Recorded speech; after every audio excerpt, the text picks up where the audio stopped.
Hola, buenas tardes. Bienvenidos a esta sesión de la Agrupación Astronómica de Madrid, al canal de YouTube. Y lo primero que queremos hacer es agradecer a los organizadores de estas charlas de la Agrupación Astronómica, que es un intento para mantenernos unidos en estos tiempos tan desestructurados. Por lo menos tenemos una actividad abierta a todo el mundo y que podemos compartir.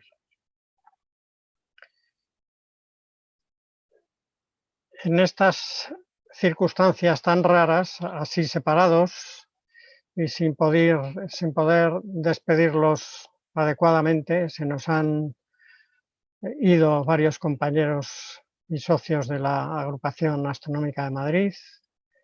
Eran muy queridos y se nos han ido demasiado pronto. Sentimos mucho su pérdida, así como la de algunos familiares y allegados de los socios, y bueno, y de todo el mundo, porque ha sido tremendo. Vamos a recordar también la charla que va a venir a continuación de Enrique Velasco, que no será la semana que viene, sino que será dentro de 2, y tampoco será en miércoles, sino en jueves.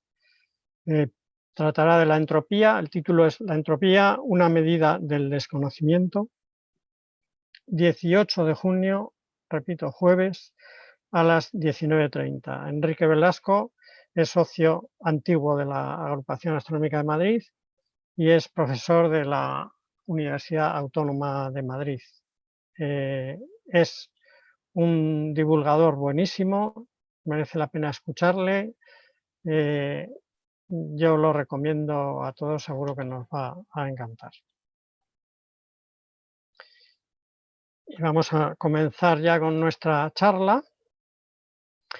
Hace 8 o 9 años di una charla parecida en la Agrupación Astronómica de Madrid y en el Planetario de Madrid también sobre este tema, pero desde entonces han cambiado un poquito las cosas y ha habido nuevos desarrollos y descubrimientos. Ahora parecía una buena ocasión para hablaros de esta máquina de antiquitera, como le llaman algunos. Yo prefiero decir el mecanismo de antiquitera, porque se acerca más a la realidad y lo describe mejor. Para los socios que no estaban en la agrupación todavía, pues también les supondrá un nuevo tema que conocer. He subtitulado la charla Una aproximación diferente a la astronomía helénica, porque es un poco lo que vamos a intentar hacer.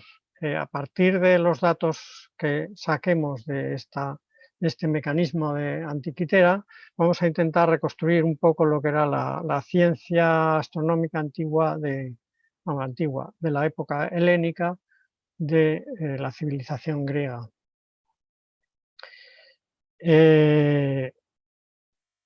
Claro, nos encontramos ante un objeto que está fuera del tiempo que nos imaginábamos nosotros, que estaba fuera del tiempo.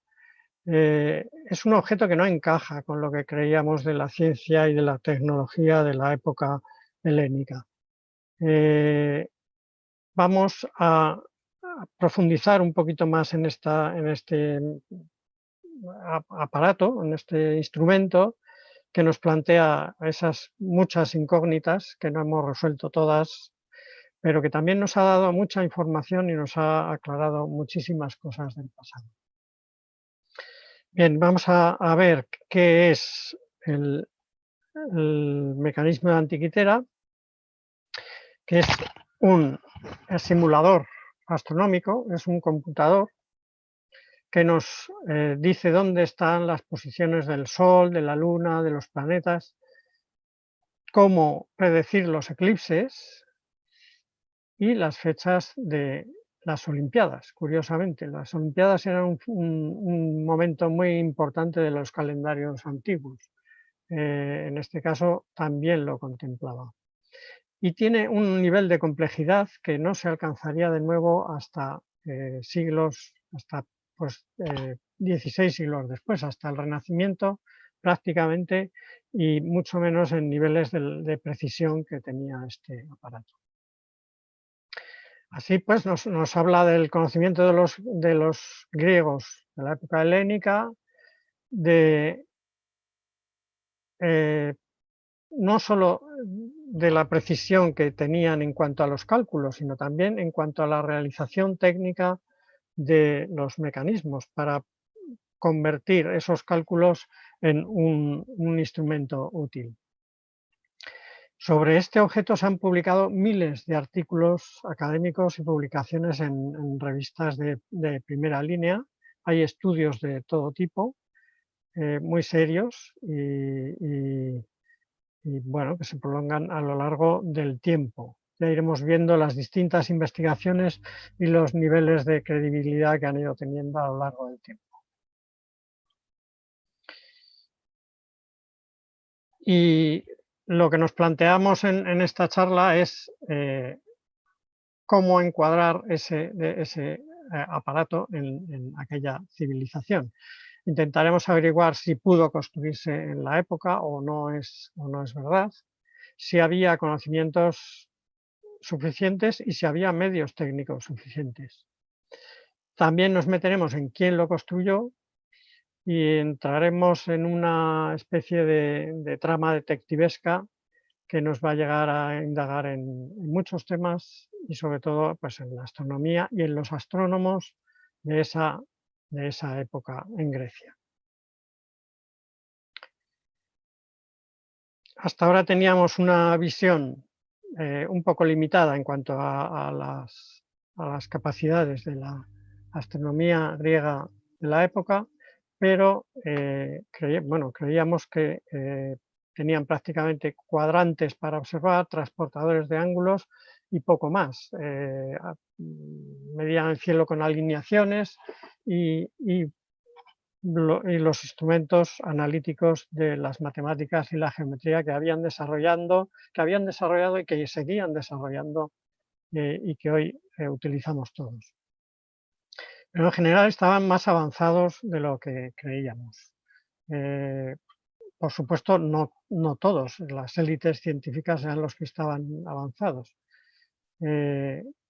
pero fueron lo suficientemente avanzados como fabricar este objeto que vamos a describir ahora. Y la pregunta es, ¿cómo pudo estar perdido tanto conocimiento durante tanto tiempo, durante esos 16 siglos? O sea, ¿qué pasó con todo esto? Se perdió y no volvió a aparecer por ningún sitio hasta muy recientemente. Bueno, pues vamos a empezar y lo he ordenado un poquito, voy a hablar un poquito de descubrimientos, las expediciones que hubo en 1901, las dos de Jacques Cousteau de 1953 y 76 para descubrir los restos que se encontraron. Hablaremos un poco de la tecnología de la época por ver si pudo construirse en la época que se dice. Descifraremos un poquito los datos que tiene ese aparato, mencionando distintas investigaciones importantes que ha habido a lo largo del tiempo, los textos que estaban grabados, las partes existentes y el funcionamiento, y las partes que se sospecha que están perdidas, pero que hay indicios de que estaban ahí. Hay un manual de uso, curiosamente, hay un manual de uso que nos explica cómo predecir los eclipses con este aparato y estaba grabado en el propio aparato. Es muy, muy curioso. Veremos un par de simulaciones 3D del funcionamiento de este mecanismo y os contaré un par de cosas nuevas que han salido a raíz de otra expedición que ha habido en 2017. Bueno, en realidad ha durado desde 2012 hasta 2017, ha recuperado alguna pieza nueva. Luego nos meteremos en quién pudo construirlo, quién fue el culpable, y os dejaré unas referencias por si alguien está interesado. Vamos a comenzar. Ha sido posible encontrar este instrumento, este mecanismo, gracias a dos tormentas afortunadas. Vamos a hablar de la primera. Este mapa que veis aquí es lo que era el Mediterráneo antiguo en la época helénica, ya casi empezando casi el dominio romano. Ahí veis todas las colonias, bueno, lo que es Grecia continental, todas las colonias de Asia Menor y de las islas, incluso colonias en el norte de África, en España y en Roma, sobre todo en Sicilia y sur de Italia. Como os digo, ya empezaba a dominar Italia, empezaba a superponerse a la civilización helénica. Bueno, pues había un montón de tráfico de barcos a lo largo de todo el Mediterráneo y todos el tráfico que iba hacia Italia y salía de Grecia pasaba por entre Grecia y Creta. Vamos a verlo un poquito más en detalle.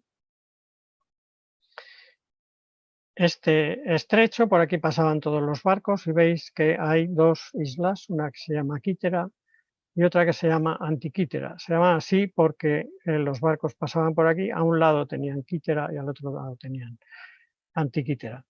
Bueno, pues al lado de esta isla pequeñita se hundió un barco hacia el año 60 a.C. En plena ruta comercial mediterránea, se hunde un barco en el 60 a.C. debido a una tormenta tremenda. Se trata de un mercante de gran tonelaje, de 300 toneladas, con un gran tesoro de esculturas, de mármol, de bronce, monedas, todo tipo de cosas preciosísimas. Se cree que era un botín de las guerras contra Mitrídates, que duraron pues 20 años, desde el 84 hasta el 64, y se cree también que fue una iniciativa de Lucio Licinio Lúculo, que era un cónsul y procónsul romano que estuvo en esas guerras y que se llevó todo ese botín para su triunfo o para decorar su nueva casa en Nápoles que se instaló allí.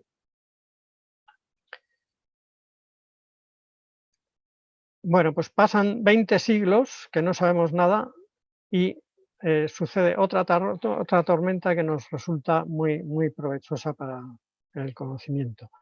Esta segunda tormenta ocurre en 1900, mientras un barco de pescadores de esponjas que volvía a su casa desde el norte de África es sorprendido por esta tempestad y se refugia en la isla, en las radas de la isla.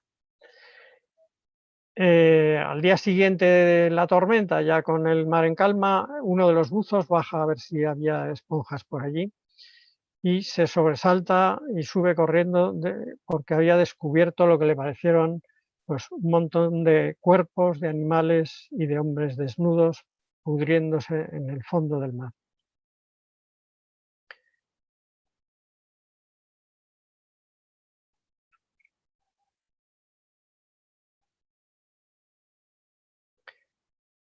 Esta es la isla de Antiquítera. Enseguida el capitán bajó, ese es el lugar donde se descubrió, el capitán bajó a comprobarlo, vio que se trataba de un naufragio antiguo y recogió una parte que era un brazo de una escultura antigua en bronce. Dieron el conocimiento a las autoridades y al otoño siguiente volvieron para una exploración más tranquila, financiados ya oficialmente por el gobierno griego, y rescataron pues, cientos de ánforas, lámparas de aceite, vasos de vidrio.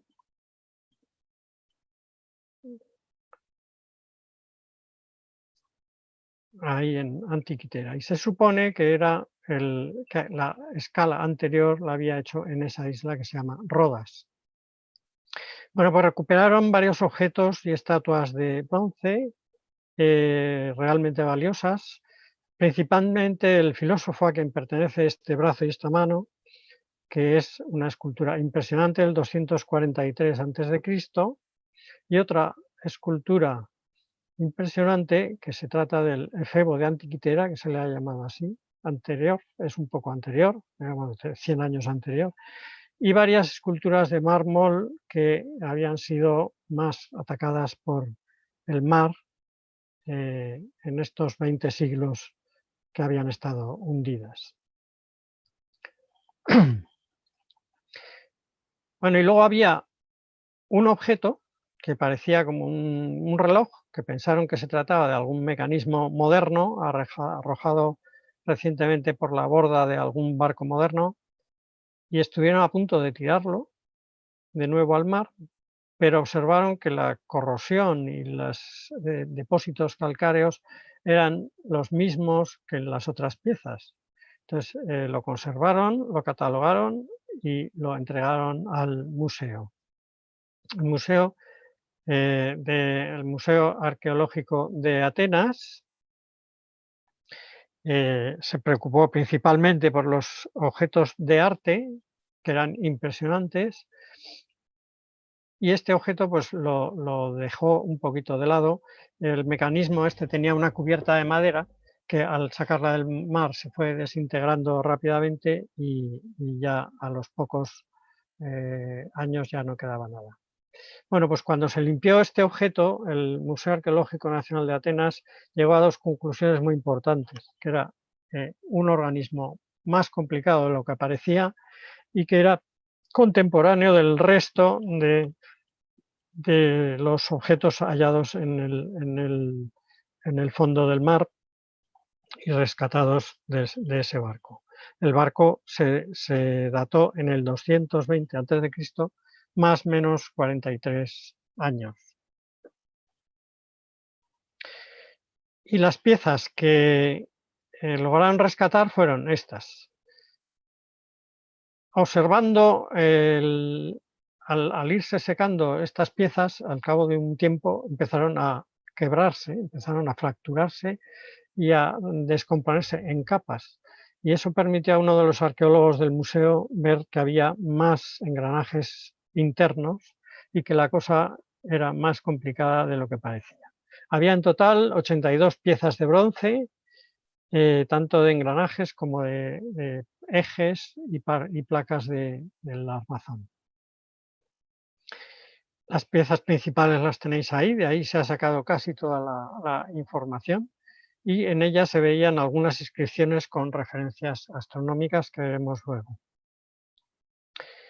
En los primeros estudios vieron que se trataba de griego antiguo y que los engranajes de mucha precisión estaban muy bien tallados, eran dientes triangulares con un ángulo de 60 grados, que son clásicos en la época, con un engranaje aceptable, no es un buen engranaje, porque un engranaje triangular no funciona bien, pero los engranajes buenos han empezado en el siglo XVII, principios.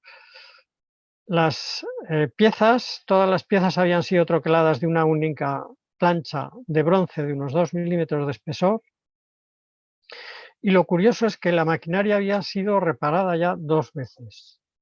Tenía 2 reparaciones, una en un diente que se había estropeado y la habían sustituido por otro, y otro que era pues una cola de Milano que tenía una de las partes.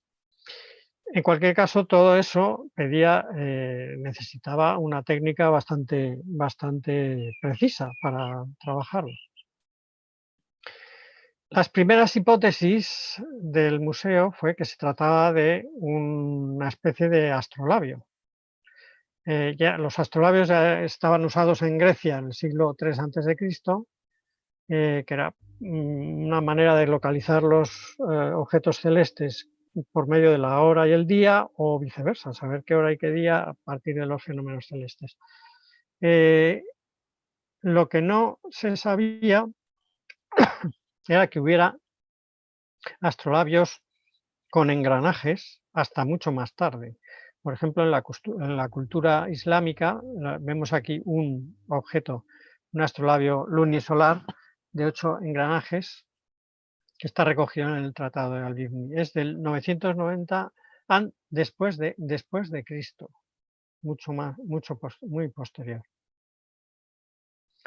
Pero había otras personas, otros científicos, que ya en 1905 decían que el mecanismo era demasiado complejo para ser un astrolabio. Y como había crónicas antiguas de que había máquinas que eran capaces de reproducir los movimientos del Sol, la Luna y los 5 planetas, hay varias crónicas que lo mencionan, pues pensaron que debía ser eso o algo muy parecido. A los griegos se les concedían grandes conocimientos matemáticos, pero mecánicamente se creía que no eran muy diestros, que tenían engranajes de madera, pero de cierta vastedad, lo suficiente para elevar con grúas cargas pesadas, y no se conocían engranajes precisos de metal ni trenes de engranajes complejos, que solo llegarían muchísimo después, muchos siglos más tarde. Así que se aparcó un poco la hipótesis esa y se siguió considerando como si fuera un astrolabio durante otros 50 años. Pero claro, cada descubrimiento nuevo suponía una sorpresa y una especie de anacronismo con lo que se sabía de la época. Y la primera sorpresa fue esos engranajes tan bien diseñados. Los engranajes, en realidad, nadie sabe cuándo empezaron a aparecer. La literatura china pues, habla de cosas muy antiguas, en Grecia también, en Turquía, pero no aporta muchos detalles.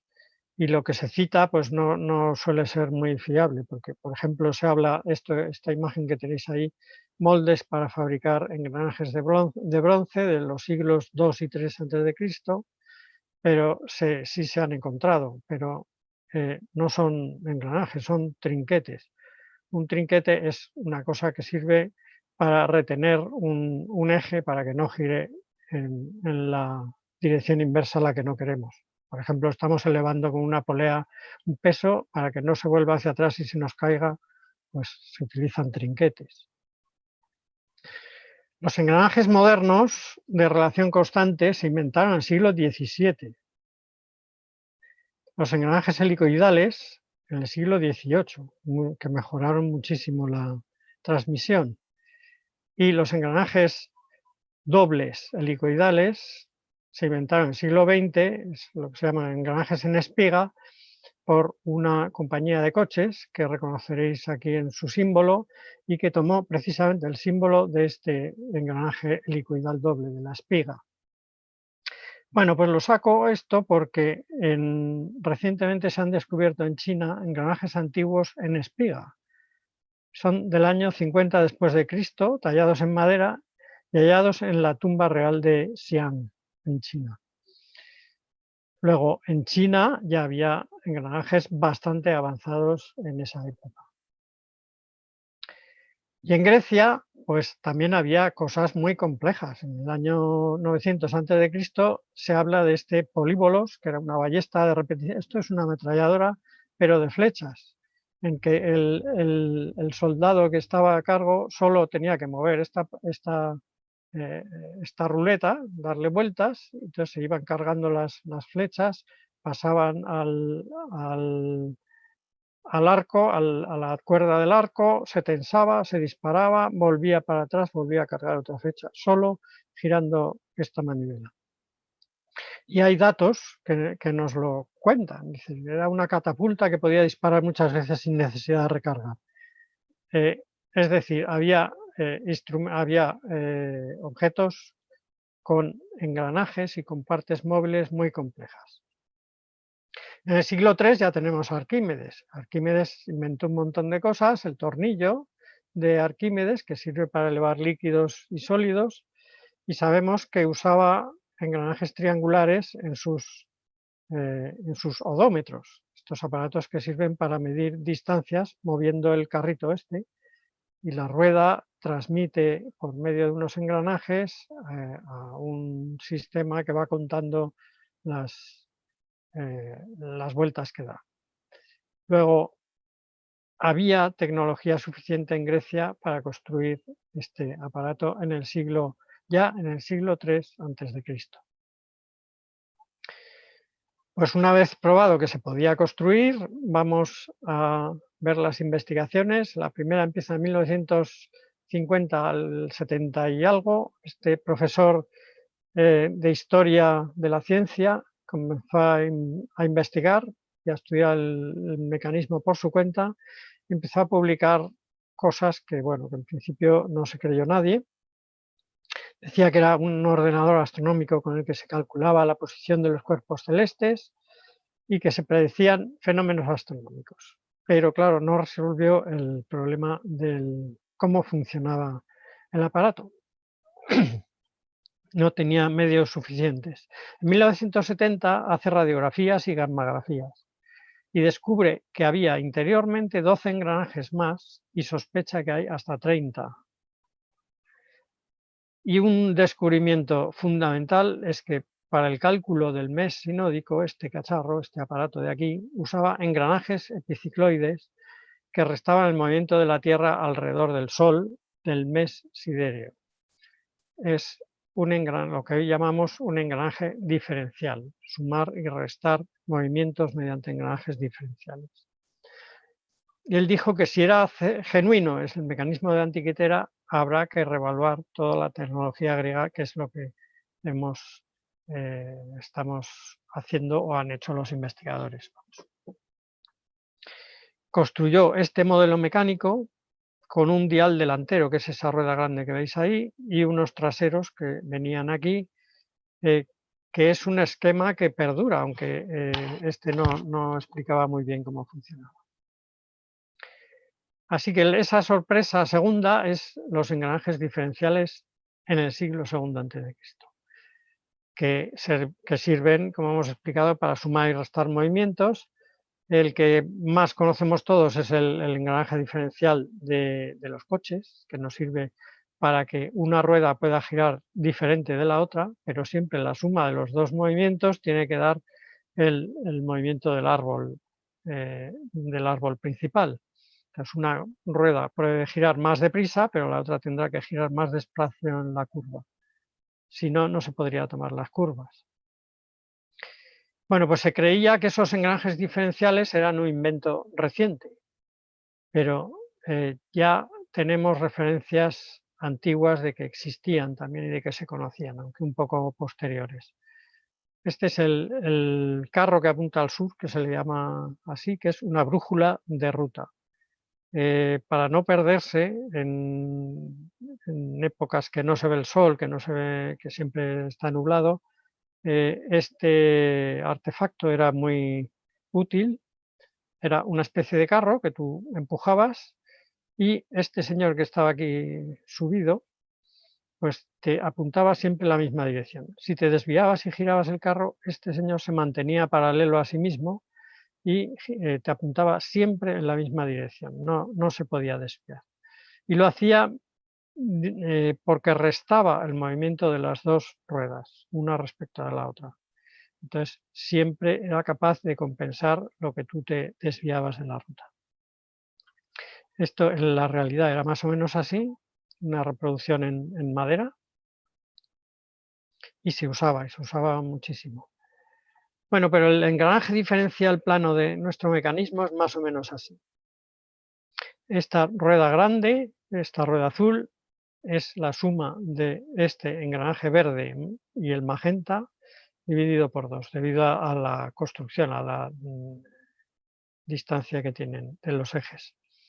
Estas ruedas están ancladas a esta rueda azul, estas ruedas amarillas y esta que es transparente también. Bueno, pues si en ese engranaje verde ponemos el movimiento sidéreo lunar y en el engranaje magenta ponemos el movimiento solar aparente, el movimiento solar a lo largo de la eclíptica, nos da en el engranaje azul el movimiento sinódico lunar. Esto es fantástico porque permite conseguir unas relaciones exactas que no dan los engranajes normales, porque los engranajes normales tienen un número exacto de dientes. no pasas del 48 al 49 y no puedes utilizar fracciones intermedias. Por eso los diferenciales se usaron con muchísima, además ahorran muchísimo esfuerzo. Bueno, pues esto era más o menos cómo funcionaba, cómo se tenía en mente. Este era el eje de la Luna. Esta ruleta grande es el Sol sidéreo, el movimiento del Sol sidéreo. Estos morados índigos, estas ruedas moradas e índigas, son para el ciclo de Saros. Estas verdes son para el engranaje diferencial que sacaba un movimiento ya sinódico de la Luna para los engranajes que calculaban el calendario y el año lunisolar, los ciclos lunisolares, y esta era la manivela que movía todo.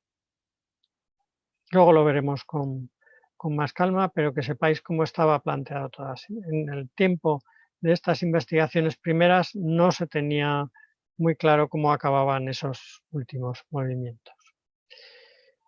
Bueno, pues a partir de los descubrimientos de Price, que no los tuvieron mucho en cuenta, hubo posteriores avances de Bromley y Wright en los 80, 90 y en el 2000, que avanzaron bastante, pero el estudio más completo es el del proyecto de investigación del mecanismo de Antikythera, que es un proyecto oficial del gobierno griego a través del Museo Arqueológico Nacional de Atenas, el Ministerio de Cultura griego. Participan un montón de universidades, de investigadores y de todo tipo, porque hacían falta paleógrafos, filólogos, físicos, metalúrgicos, en fin, de todo. Y todo eso se ha ido publicando y está en la red a disposición de todo el mundo.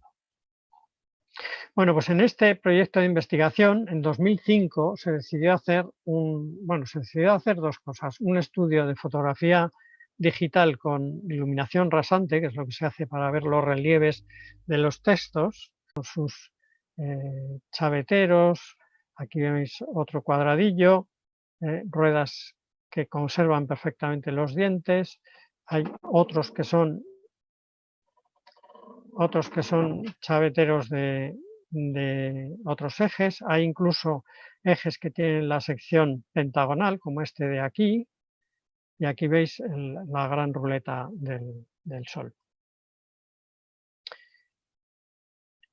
En total se descubrieron 15.000 caracteres grabados, de los cuales se han podido descifrar unos 3.000 en esta investigación.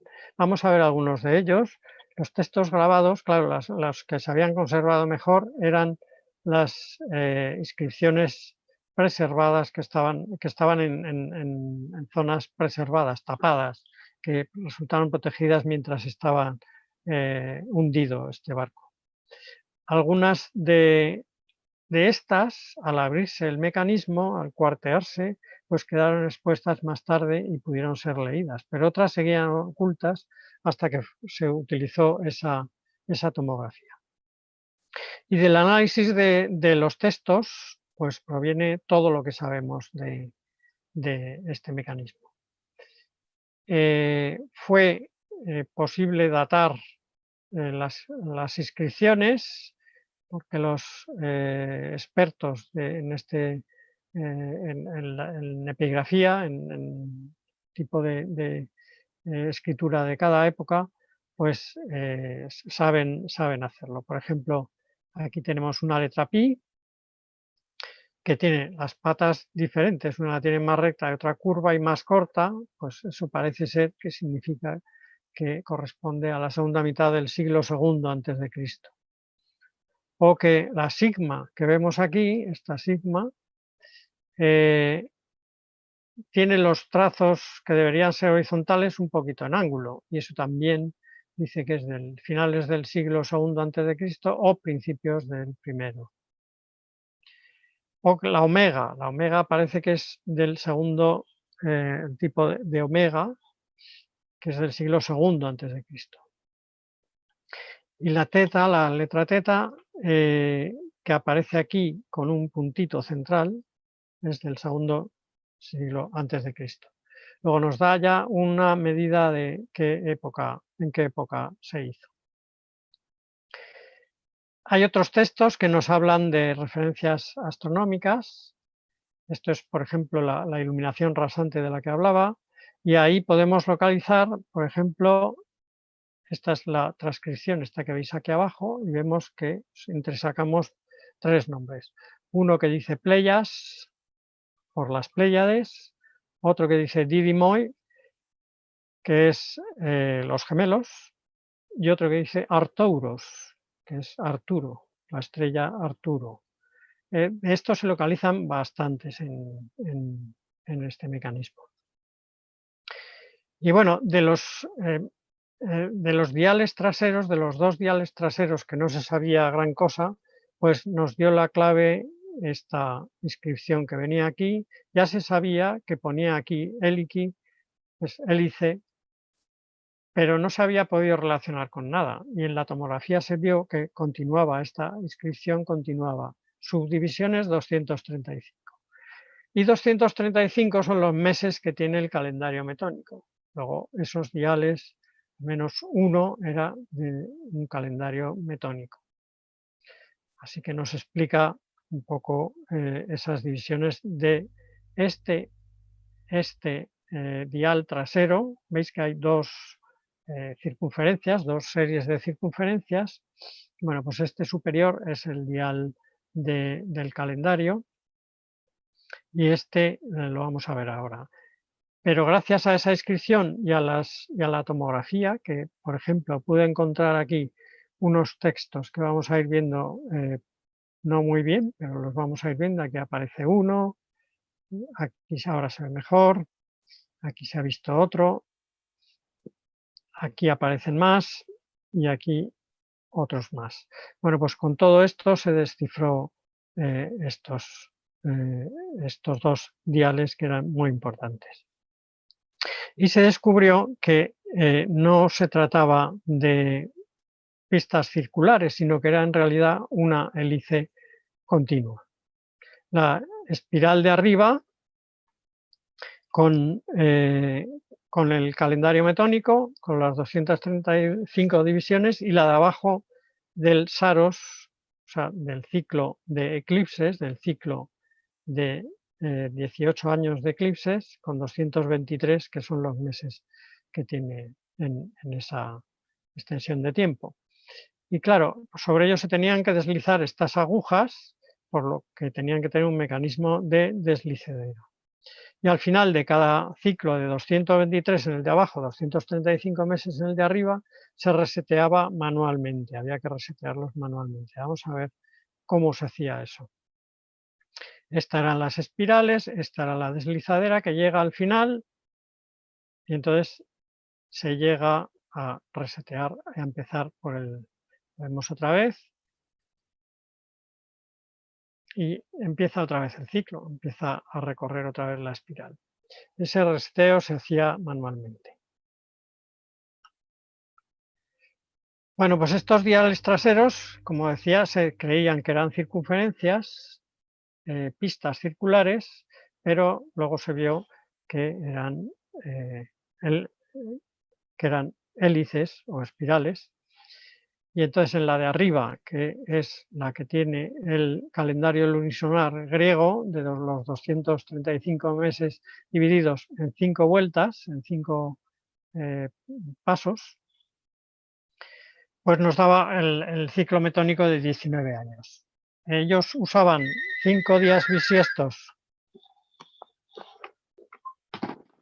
5 días bisiestos de cada 19 años, lo cual les daba un año de 365,26 días, cosa que no es muy exacto y les producía problemas.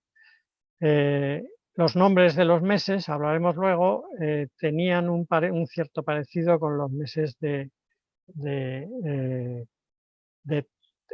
el calendario que se encontró en Taormina.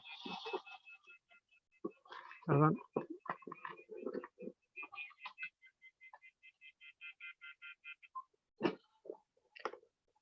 Bueno, como eso no era muy exacto, se inventaron este multiplicador calípico que multiplicaba ese ciclo de 19 años por 4, con lo cual teníamos un ciclo de 76 años y ahí podían quitar un día de cada 4 años. Entonces le salía un año de 365 con 25 días, que es parecido ya al que tenemos nosotros, era mucho más exacto. Eso en cuanto al calendario que tenemos aquí. En cuanto al ciclo de eclipses, al Saros que tenemos aquí, pues tenía 223 divisiones, como hemos dicho, en la espiral. Y que correspondían también a 242 meses draconíticos, es decir, del paso por los nodos de la Luna y el Sol, que es el ciclo de cuando se repiten los eclipses. Y es un ciclo de 18 años, 11 días y 8 horas. Claro, eso no es exacto, eso es el Saros, eso es lo que se llama el Saros, el periodo en el cual se empiezan a repetir los eclipses. Pero además, da la casualidad de que en esos 18 años y 11 días hay 239 meses exactos anomalísticos. Es decir, la órbita de la Luna no es circular, sino que unas veces se aproxima más y otras un poquito menos, es un poco elíptica. Cuando está más cerca se dice que está en el perigeo y cuando está más lejos está en el apogeo. Bueno, pues la línea que une el apogeo con el perigeo se llama línea de los ábsides y esa línea también va rotando y va rotando con, con esta cadencia. Perdón. Es un poquito más rápida que el de Saros, de tal manera que da 16 vueltas más, hay 16 meses más en el ciclo de Saros que los meses sinódicos.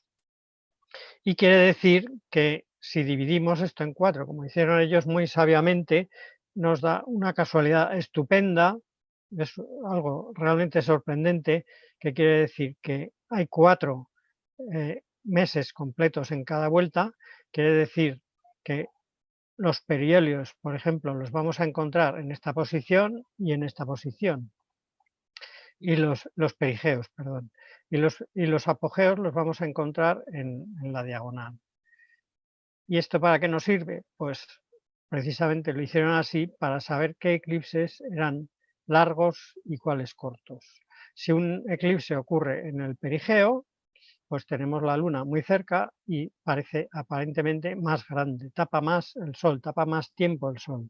Y es más, hay más probabilidad de que sea un eclipse total. Si ocurre en un apogeo, la Luna la vamos a ver un poquito más pequeña y es más probable que no veamos un eclipse largo y que a veces no veamos ni un eclipse total, sea solo parcial. Bueno, pues ese ángulo de la aguja, con este sistema tan impresionante, nos da también el tipo de eclipse que va a ser. Y claro, como hemos dicho, esas 8 horas no daban un día completo, y entonces si ellos se inventaron también este ciclo de 3 veces el Saros, es decir, 54 años y 34 días, que ya casi repetía el ciclo de eclipses en el mismo lugar de la Tierra, porque el Saros repite el mismo tipo de eclipse, pero en otro lugar de la Tierra, rotado 120 grados. Ahora lo vamos a ver. Por ejemplo, en el año 2027 habrá un eclipse en España, en el sur de España, un eclipse de Sol, y al cabo de 18 años y 11 días, pues se va a dar el mismo tipo de eclipse, pero se va a dar rotado 120 grados respecto a la Tierra. Se va a ver en Norteamérica. Otros 18 años se va a ver en Japón. Y otros 18 años ya se acerca bastante a donde estábamos antes. No es exacto, pero se acerca bastante. Es decir, este es el ciclo de exeligmos o 3 saros.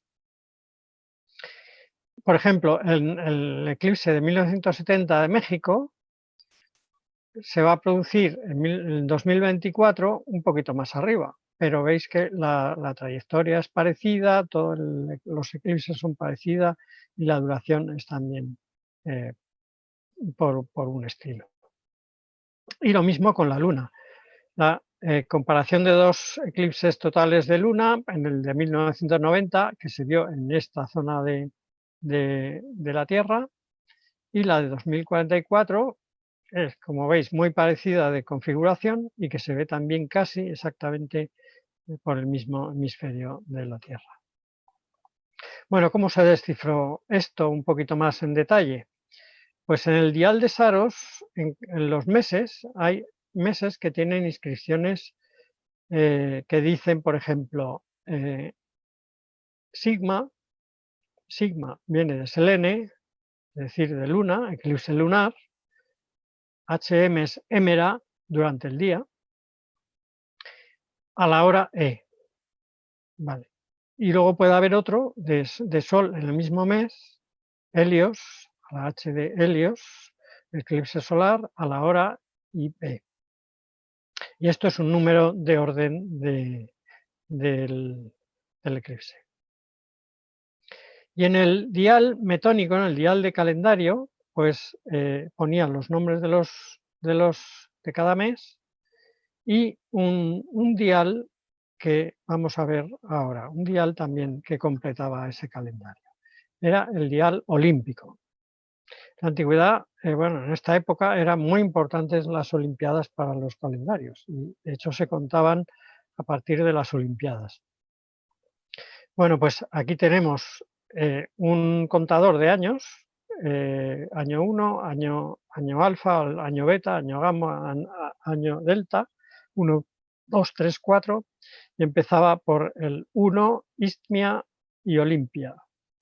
Estos son los Juegos Olímpicos de Olimpia, que se celebraban en verano, y los Juegos Olímpicos de Istmia, que es Corinto. El istmo de Corinto, por eso de ahí viene el nombre, que se celebraban en primavera. Al año siguiente tocaban los de Nemea y los de este lugar que era Dodona en Epiro. Al año siguiente volvía a tocar en Istmia y en Pitia. Pitia era Delfos. Se celebraban al final de verano. Y al año siguiente en Nemea, de nuevo. Bueno, pues con el mecanismo principal se calculaba la última luna llena más próxima al solsticio de verano para iniciar esos juegos. Y el dial indicaba los juegos que le tocaba ese año. Aquí vemos un poquito de ese dial. Ahí veis esa aguja que se va moviendo a lo largo del año. Aquí se ha parado en el año alfa, en el año 1, que había los juegos en Istmia y en Olimpia. Bueno, los diales frontales, los del otro lado del aparato, estaba el dial del año, que es este que tenemos aquí, el dial del año egipcio, con los 365 días famosos, 12 meses de 30 días, más los 5 que se añadían al final de año. Y claro, luego había días que había que compensar, que había años bisiestos. Entonces, lo que se inventaron fue ese dial móvil con agujeritos y un pasador que se iba fijando a la parte trasera. Se iba corriendo un día cada vez que había un bisiesto. Bueno, pues este era el aparato más o menos. Ahí estaba el año egipcio, el año normal de 365 días. Y aquí estaba el zodiaco, el dial zodiacal con la eclíptica dividido en 360 grados con sus signos del zodiaco. Este era el puntero de la posición de la Luna sobre el zodiaco. Este era un simulador rotatorio de la Luna, de las fases de la Luna. Es increíble. Esto era el puntero de la posición del Sol sobre el zodíaco. Este es el puntero de día del año sobre el calendario, sobre el dial de calendario. Y luego había un almanaque que, con la tabla de ortos y ocasos de estrellas de referencia, de constelaciones, de las Pléyades, de Arturo, que estaba en la placa cobertora. Y posiblemente hubiera planetas que todavía no están confirmados porque esa parte se ha perdido, se perdió no estaba no se recuperó del mar. El esquema general es esto. Aquí tenemos los diales traseros, aquí tenemos los eclipses, la zona de los eclipses, el Saros y el Seligmos.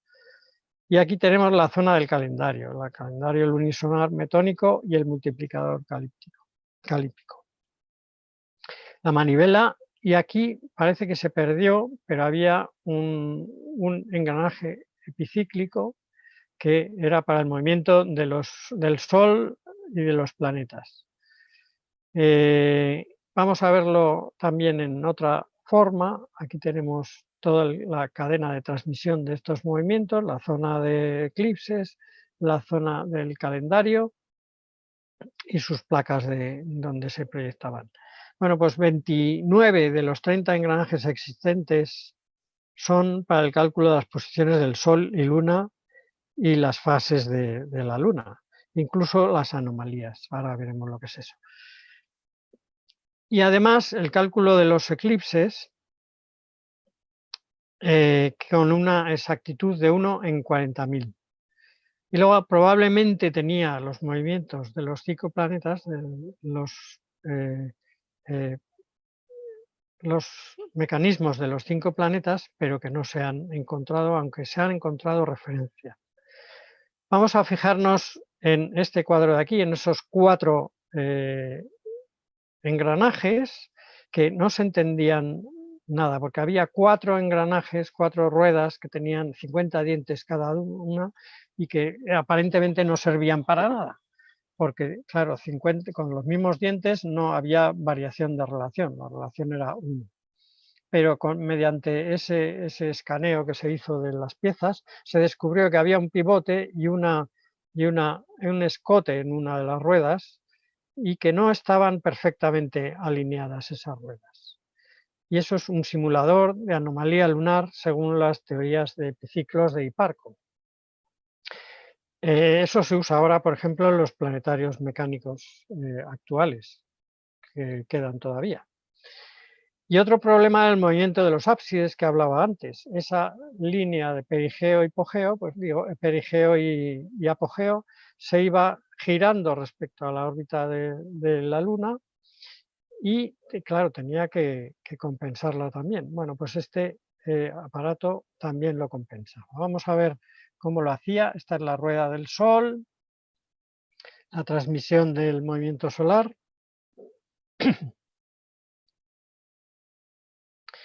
Aquí tenemos una de esas ruedas de 50 dientes, aquí tenemos otra, debajo estaba la otra, y claro, visto así, no se entendía muy bien cómo funcionaba, cómo podía funcionar esto. Pero al hacer la tomografía de estas piezas, pues se pudo ver esta especie de deslizadera que hay aquí, con ese pivote, que hace que la proyección de la Luna se vea retrasada y adelantada respecto a ese punto medio que hay ahí. Es decir, es la anomalía lunar. Si veis el perigeo y el apogeo, la línea que los une va girando poco a poco y eso estaba también contemplado en este mecanismo. Es decir, que es un mecanismo muy, muy completo, muy avanzado para su época y que no nos explicamos cómo pudieron dar con ello. Pero el caso es que lo hicieron. Para la anomalía solar, porque el Sol también no es exacta la órbita de la Tierra alrededor del Sol, no es exacta, entonces esto se simulaba desplazando un poquito el eje del Sol respecto a la Tierra para conseguir velocidades variables según la segunda ley de Kepler, lo mismo que en la Luna, la anomalía. Pues esto también se usa actualmente en los planetarios mecánicos actuales. Bueno, y lo curioso es que esta máquina traía un manual de uso para encontrar el eclipse próximo. Vamos a seguir un poco las instrucciones. Había que comenzar girando la manivela, esta manivela, para poner el mes y el año del día en el que estábamos. Entonces se va girando, aquí sabemos que estamos al mes tal, el día tal en esta posición y aquí estamos. Mientras tanto, esta aguja se movió también. Vale, segundo paso, avanzamos para saber cuándo habrá un eclipse. Pues vamos avanzando hasta que esta aguja se encuentre un mes que ponga que hay un eclipse. Esa inscripción nos dirá si es un eclipse lunar o solar, como las que hemos visto antes, y el mes y la hora, pero no nos dirá el día. Y el ángulo de esta aguja nos dirá si va a ser un eclipse largo o corto o qué va a ser. Entonces, para saber el día teníamos que ir al dial frontal. Veníamos aquí, veíamos que la luna y el sol pues estaban una a un lado y otra a otro, o los dos a un lado. Si estaban una a un lado y otra a otro, es un eclipse de luna.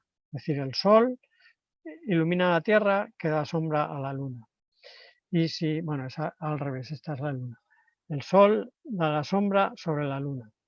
Y si los dos están en el mismo lado, pues la luna va a tapar el sol. Entonces, alineando perfectamente estas agujas, la aguja de la flecha nos dice el día en el que estaría. Impresionante. Bueno, ¿qué es? Nos queda este engranaje. Os he dicho que hay un engranaje que no entra en el cómputo, pero que tendría alguna función. Este es el famoso fragmento del que no se sabe la función, pero que se sospecha que movía el sistema de epicicloides de planetas. Hay indicios de epiciclos perdidos para posiciones de Mercurio, de Venus y que ellos llamaban Hermes y Afrodita. Y se ve esta inscripción que dicen Hermes, Afrodita estacionario.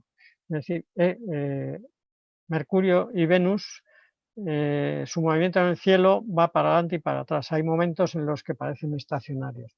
O parece bastante probable que tuvieran por lo menos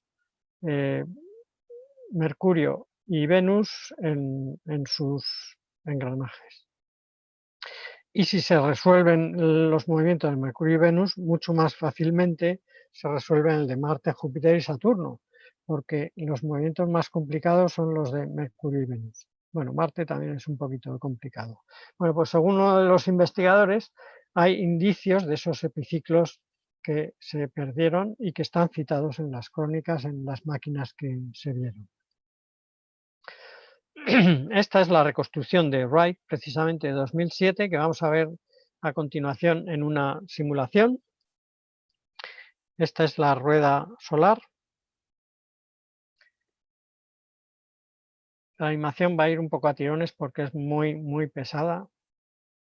Es un poco complicada. Esta es la manivela que va transmitiendo el movimiento a la rueda de sol y a todos los trenes de engranajes del calendario. Estos son los engranajes del calendario.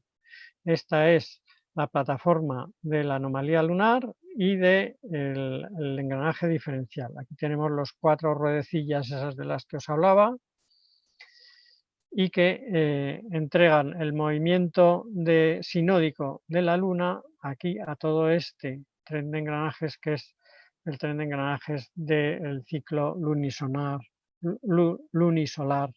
del calendario antiguo, porque usaban el calendario lunisolar. Y estas eran las dos placas traseras, el ciclo de Saros y el ciclo del calendario. Entonces esto, visto desde atrás, parece que venían el Mercurio y Venus a continuación. Toda esta parte se ha perdido, pero parece que venían con ese engranaje de enlace que hemos visto ahí, Mercurio y Venus, Marte con sus epiciclos, Júpiter con sus epiciclos, Saturno. Fijaros que los ejes van todos con sus escotes hexagonales, pentagonales. Este era el dial frontal con los 360 días y el dial del zodíaco. Y aquí los punteros de Marte, de Venus, de Mercurio, del Sol verdadero, la Luna con el simulador de fases de la Luna y el puntero de la Luna.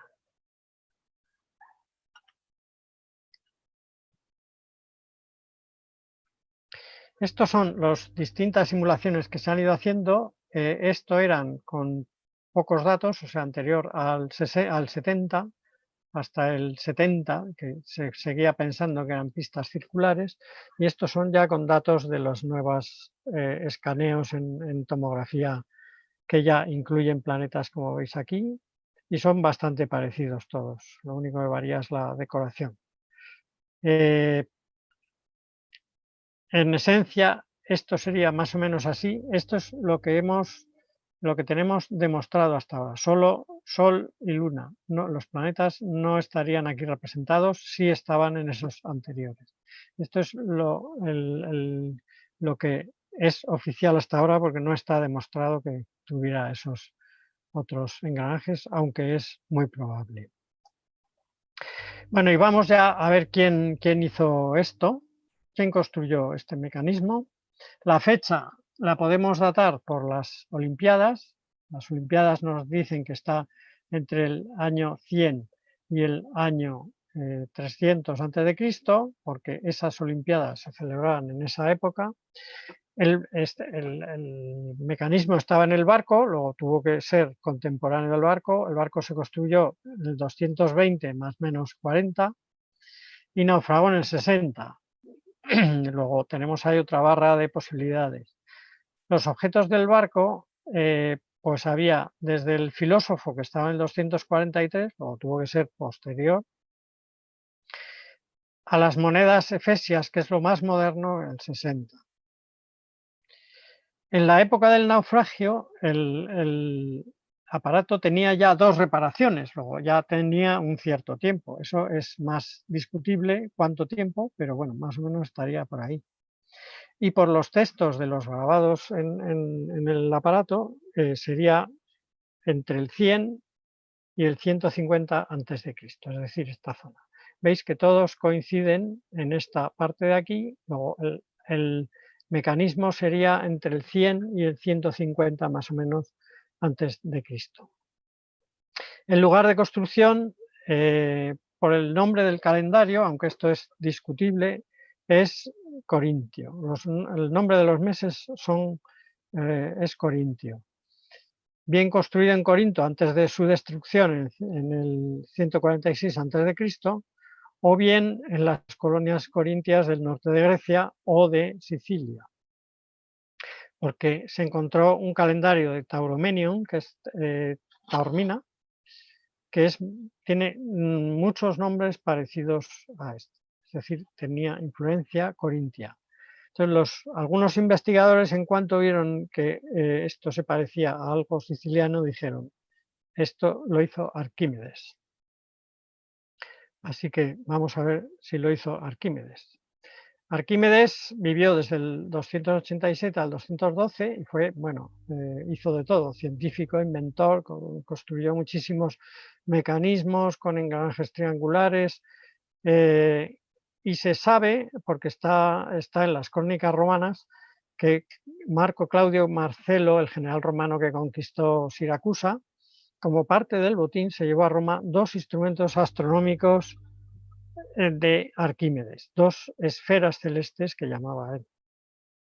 Una la llevó al templo de Virtus y otra se la quedó como pieza de botín. Y esa pieza la estuvo enseñando a todo el mundo que quería verla. Y está datada y documentada. Existió esa esfera de Arquímedes que, cuidado, en las crónicas dice que con un solo mando se reproducían los movimientos del Sol, la Luna y los errantes. Los errantes son los planetas, con sus velocidades propias diferentes y que era capaz de reproducir los eclipses. Está describiendo la máquina. No se ha hallado en ningún escrito de Arquímedes pero sabemos que existió. Sabemos que hubo un libro, porque nos lo han relatado historiadores como Papus de Alejandría, que lo vieron. ¿Era alguno de esos nuestro mecanismo de Antiquitera? Pues no, no, porque estas esferas de Arquímedes fueron vistas posteriormente en Roma. Hay citas hasta el siglo V después de Cristo, de Ovidio, de Lactancio, de Proclo, y además Arquímedes no tenía en cuenta la anomalía lunar, no la había calculado. Y además el mecanismo de Antiquitera hemos dicho que fue construido un siglo después de su muerte. Luego no fue Arquímedes, pero sabemos que hizo dos, y uno de ellos pudo ser el original que fuera copiado o enviado a otros lugares o mejorado a lo largo del tiempo. Entonces, ¿quién hizo el mecanismo de Antiquitera? ¿Fue Posidonio? Posidonio es otra posibilidad, vivió entre el 135, ya más próximo, hasta el 50 a.C., fue un filósofo, astrónomo, geógrafo, bueno, fue de todo, y fue embajador en Roma, por lo que pudo ver la esfera de Arquímedes. Dirigió la escuela de Hiparco, después de Hiparco, en Rodas, y bueno, han sobrevivido muchísimos trabajos suyos, calculó muy bien la distancia al Sol, los tamaños de la Tierra, de la Luna, del Sol, con resultados mucho mejores que los de Aristarco, que fueron muy anteriores. Entonces, por los restos hallados en las exploraciones submarinas primitivas y otras de Cousteau del 53 y del 75, se dedujo que el barco procedía de la Grecia oriental, es decir, de Pérgamo, de Kos o de Rodas, muy posiblemente, donde había residido Posidonio y Hiparco también. Y además encajaría con otro texto de Cicerón que habla de algo similar al mecanismo de Antiquitera, construido por el filósofo, decía Cicerón. Dice, el instrumento construido recientemente por mi amigo Poseidonios, con cada revolución reproduce los movimientos del Sol, la Luna y los 5 planetas. Lo que pasa es que nuestro mecanismo de Antiquitera, este que estamos mencionando, debía estar construido hacía décadas y ya debía estar bajo el mar cuando Posidonio construyó su máquina. Así que no fue Posidonio, pero sabemos que construyó uno. Y una hipótesis probable es que su mecanismo fuera una copia o mejora de otro anterior, bien de Arquímedes o bien de Hiparco. Pues vamos con Hiparco. Hiparco vivió entre el 190 y el 120, que encaja en la época. Fue uno de los grandes sabios de la Biblioteca de Alejandría, desarrolló el modelo teórico del epiciclo, que no lo inventó él, que lo inventó Apolonio, pero lo mejoró muchísimo para calcular anomalías lunar y solar que aparecen en el mecanismo. Fundó la Escuela de Rodas, por lo que es el candidato perfecto. Inventó la trigonometría, bueno, hizo un montón de cosas en astronomía, la precesión de los equinoccios, y elaboró el primer catálogo de estrellas que contenía aproximadamente 1000 estrellas. Y la clasificación de estrellas en categorías que todavía intentamos seguir hoy. Pues nuestro mecanismo sí contiene los cálculos de Hiparco, no exactamente en la anomalía lunar, porque era, por lo visto, muy complicado de fabricar, pero sí una muy buena aproximación lo que tiene. Y sabemos que tiene influencia corintia o siciliana por el calendario, que puede ser una tradición, porque nosotros, por ejemplo, estamos usando un calendario con los meses romanos. Julio y agosto son nombres romanos y los demás también, un poco cambiados. Pero bueno, nuestro mecanismo es anterior también al de Poseidonio y podría ser de Hiparco. La hipótesis más probable hasta ahora es que nuestro mecanismo fue la evolución de uno de los de Hiparco o de alguno de sus discípulos inmediatos. Fue sea, muy cercano en el tiempo, o fue hecho a medias con algún discípulo o lo hizo Hiparco, porque tiene todos sus cálculos. Así que muy probablemente pudo ser Hiparcos, y resumiendo ya todo, sabemos que ninguno de los mecanismos citados en las crónicas por Cicerón o por los otros era nuestro mecanismo de Antiquitera.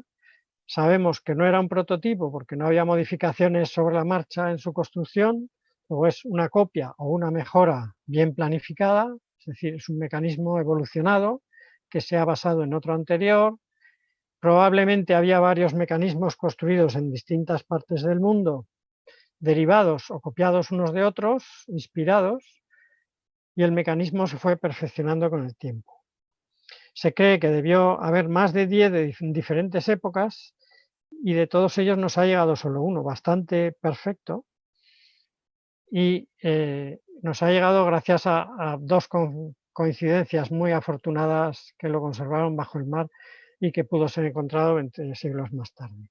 Pero la conclusión es que todo eso requiere un mecanismo tan perfecto, requiere mucha imaginación, mucha gente trabajando y muchas vueltas una sobre otra y muchos pensamientos, muchas modificaciones de un mecanismo sobre otro para llegar al nivel de perfección que hemos encontrado.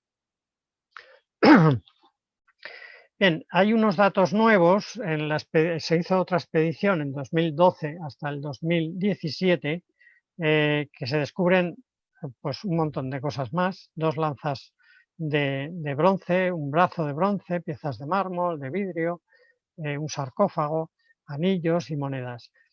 Y al final, en 2017, se encontró, ahora veréis el momento del descubrimiento, pues otra pieza que vamos a ver ahora un poquito más en detalle. Estaba también cubierta de depósitos, y al hacer la radiografía se vio la figura de un toro y, como veis, el aspecto es perfectamente el mismo que tiene el mecanismo de Antiquitera. Ese toro pues puede ser la constelación de Tauro. Queda a constatar que encaja con el mecanismo exactamente, que eso está en estudio todavía. Y el toro, pues hay quien dice que podía ser una referencia a Tauromenion, a Taormina, lo mismo de la vuelta a Sicilia. También, si es así, pues sería un punto más a favor de la teoría siciliana, de la influencia de Corinto. Pero también puede ser por tradición, pues que los antiguos, los anteriores eran con el toro y siguieron así copiando los originales. Eso es lo que hacemos nosotros, seguimos haciendo con los calendarios actuales. Bien, y ya finalizando, nos sorprendemos por cuántos objetos antiguos importantes quedan aún por descubrir, seguro que hay muchos, y personajes importantes también que no han salido a la luz. Algunos se habrán perdido para siempre, muchos de ellos. En definitiva, desconocemos muchísimo del pasado y del presente. Os dejo aquí unas referencias para el que quiera, como va a quedar grabado, lo podéis consultar con tranquilidad. Hay un montón de artículos, pero por favor ir siempre a artículos del proyecto oficial de investigación de Antiquitera. Ir a fuentes fiables porque hay de todo sobre, como es un objeto mágico, parece que la gente se ceba en estas cosas. Tenéis ahí en las simulaciones, también están reflejadas ahí abajo por si lo queréis ver.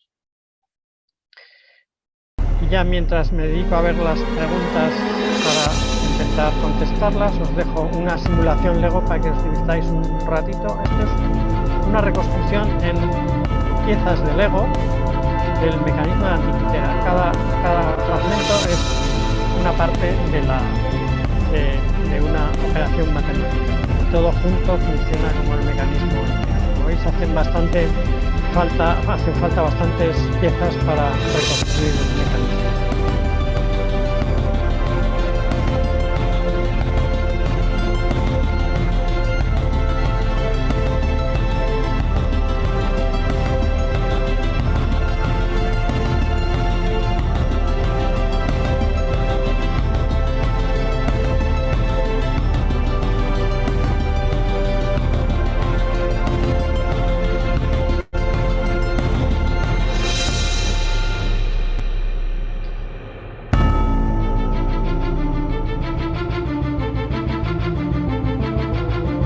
Bueno, y ahora habéis visto que se ha parado ahí en una fecha determinada, que es el 8 de abril de 2024, a una hora determinada. Eso es un eclipse solar, que en este caso va a ser parcial y que se va a ver en Australia, o sea que no nos toca verlo desde aquí. Es parcial, o sea que tampoco tiene muchísimo interés. Pero veis qué curioso esta construcción con figuras de Lego. Es un aparato perfectamente reproducible y ha habido mucha gente que se ha puesto a reproducirlo.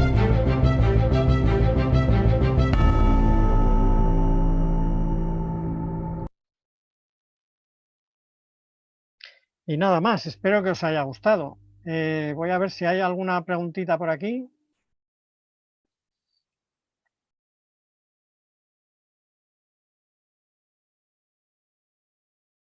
Bueno, me saluda todo el mundo. Socios, gente conocida.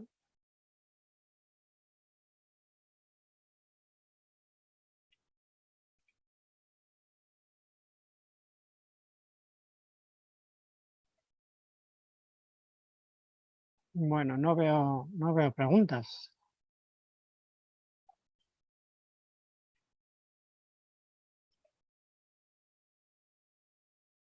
¿Qué grosor tenía la máquina? Veo aquí. Enrique Velarde pregunta. Vale, todo lo que habéis visto tiene un espesor de 2 milímetros cada trocito. Entonces, si lo veis un poquito en capas, a medida que vais apilando capas de 2 milímetros y las holguras que debe haber entre ellos, pues esto tiene más o menos como 5 centímetros en total la parte que nos queda, que sería bastante más ancho, serían como unos 10 o 12 centímetros desde las placas delanteras a las placas traseras. Y de largo, la placa trasera, que era la que más mide, pues tendría como unos 20 centímetros, más o menos. Lo que es curioso es la exactitud que tenían en hacer placas de bronce, porque yo no sé los medios que tendrían en la época, pero no sería fácil trabajar todo eso. Y la exactitud de los dientes triangulares exactos de 60 grados es una cosa impresionante. O sea que los orfebres que lo hicieran en su día pues tenían una calidad de trabajo impresionante. Voy a ver si hay alguna preguntita más que haya llegado a última hora.